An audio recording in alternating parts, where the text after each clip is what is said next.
Hi friends, வணக்கங்க. Welcome to Shaji's home style. நாம இன்னைக்கு பார்க்க போறது ஒரு டேஸ்டியான ரெசிபிங்க. என்னன்னு பாக்குறீங்களா? ப்ரோக்கலி எக் பெப்பர் ஃப்ரை பண்ண போறோம்.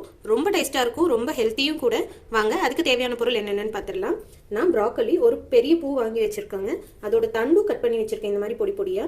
ஒரு பெரிய வெங்காயம், ஒரு முட்டை, அரை ஸ்பூன் சீரகத்தூள், அரை ஸ்பூன் கரம் மசாலா, ஒரு ஸ்பூன் இஞ்சி பூண்டு பேஸ்ட், பெப்பர் நம்ம காரத்துக்கு தேவையான அளவு. இப்போ எப்படி செய்யறதுன்னு பார்க்கலாம் வாங்க. வடசட்டியில் 2 ஸ்பூன் எண்ணெய் ஊற்றிருக்கேங்க. எண்ணெய் சூடானதும் நம்ம எடுத்து வச்சுருக்க பெரிய வெங்காயம் ஆட் பண்ணிக்கலாம். பெரிய வெங்காயம் ஆட் பண்ணி நல்லா கிளறி விட்டுக்கலாங்க.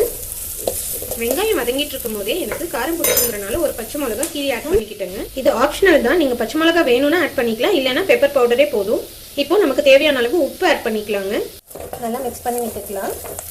வெங்காயம் ஓரளவுக்கு வதங்கினதும் நம்ம எடுத்து வச்சுருக்க இஞ்சி பூண்டு பேஸ்ட், கரம் மசாலா, சீரகத்தூள் ஆட் பண்ணி நல்லா மிக்ஸ் பண்ணி வச்சுக்கலாங்க. இஞ்சி பூண்டு பச்சை வாசனை போனதும் நம்ம எடுத்து க்ளீன் பண்ணி வச்சுருக்க ப்ரோக்கலி ஆட் பண்ணிக்கலாங்க. நான் ஃபஸ்ட்டு தண்டு ஆட் பண்ணி ஒரு மிக்ஸ் பண்ணிக்கிறேன். நம்ம கட் பண்ணி வச்சுருக்க ப்ரோக்கலி ஆட் பண்ணிக்கலாங்க. நான் இதை வெறும் தண்ணியில் கல்லுப்பு போட்டு க்ளீன் பண்ணி வச்சுருக்கேங்க. இப்போ இதை ஆட் பண்ணிக்கலாம். இதையும் நல்லா மிக்ஸ் பண்ணிக்கலாங்க. ப்ரோக்கலி நல்லா மிக்ஸ் பண்ணி ஒரு 2-3 நிமிஷம் மூடி போட்டு வேக வச்சிடலாங்க. இப்போது நமக்கு இந்த ப்ரோக்கலி வேகிறதுக்கு அளவாக தண்ணி தெளிச்சுக்கலாம். ஒரு 3/4 டம்ளர் தண்ணி ஊற்றினா போதுங்க. சீக்கிரம் வெந்துடும், இது சாஃப்டாக தான் இருக்கும். அந்த தண்டு வேகிறதுக்காக கொஞ்சம் எக்ஸ்ட்ராவாக தண்ணி ஊற்றிருக்கோம். இப்போ இதை நல்லா மிக்ஸ் பண்ணிவிட்டு மூடி வச்சிடலாங்க. ப்ரோக்கலி நல்லாவே வெந்துடுச்சுங்க. நம்ம ஊற்றின தண்ணியும் 90% சுண்டிடுச்சு.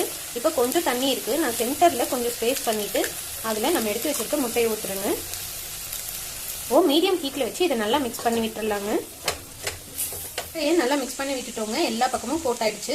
இப்போ ஸ்டவ் ஆஃப் பண்ண போகிறோம். அதுக்கு முன்னாடி நமக்கு தேவையான அளவு பெப்பர் ஆட் பண்ணிக்கலாம். இப்போ இதை நல்லா மிக்ஸ் பண்ணிட்டு சர்வ் பண்ணோம்னா நம்மளோட ஹெல்த்தியான broccoli egg pepper fry ready ஆயிடுச்சுங்க.